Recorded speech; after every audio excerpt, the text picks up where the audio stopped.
Hello again, YouTubers. This is Jonathan Asema back to your screens, and I'm going to be reading to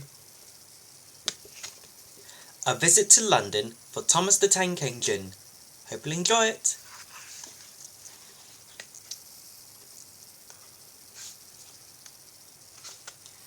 A Visit to London for Thomas the Tank Engine. This is a story about how Thomas the Tank Engine helped the Fat Controller have a very special day in London. Thomas the Tank Engine and Henry, Gordon and Edward were all shiny and polished. Their drivers wanted them to look their best. The Fat Controller was going to choose one of them to do a very special job. The Fat Controller inspected each engine.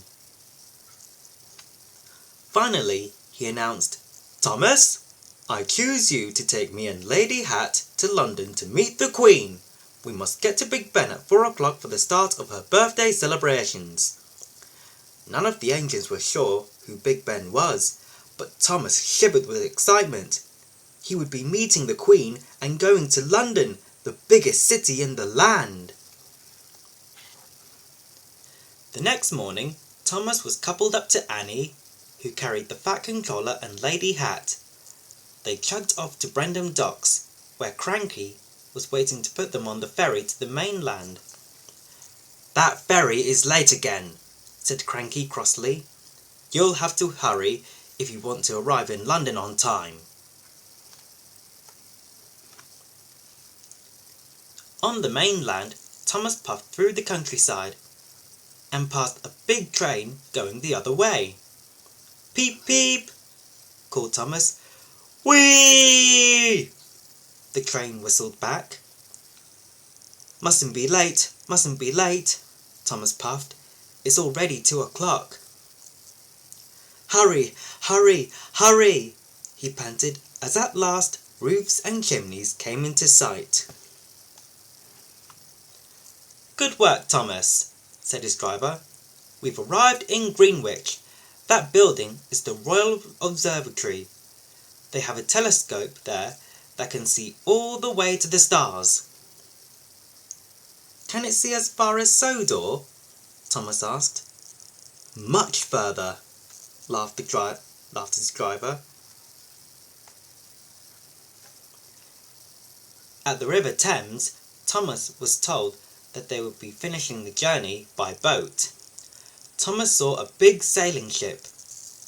"Is that the boat?" he wondered. "No," said his driver, smiling.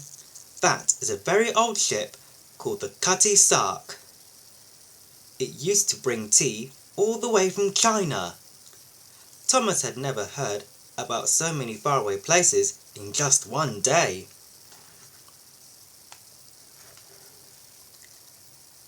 All at once there was a merry toot toot. "I'm Dilly," said a friendly barge. "I'll take you into London and show you some sights along the way." "It's 3 o'clock, Thomas said nervously. "We mustn't be late for the Queen and Big Ben." "I'll have you there quicker than you can say Piccadilly Circus," Dilly promised. With Thomas and Annie safely aboard, Dilly set off. A big bridge loomed up in front of them. To Thomas's amazement, it opened up to let them through. "This is Tower Bridge," Dilly told him, "and there is the Tower of London. It's almost 1,000 years old." "That's the Shard," said Dilly.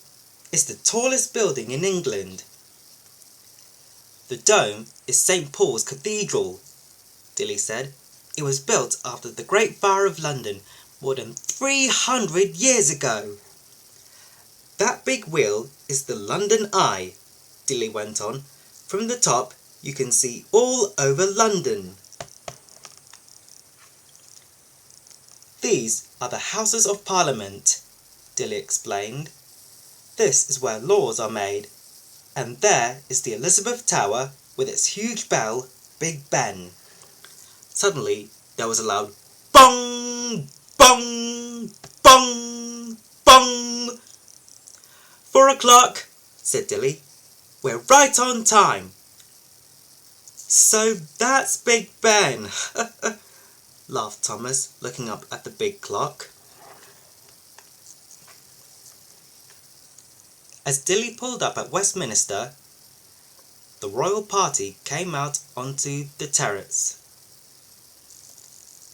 The Queen thanked the Fat Controller for running such a fine railway. I couldn't do it without Thomas and my other really useful engines, replied the Fat Controller. Thomas beamed from buffer to buffer.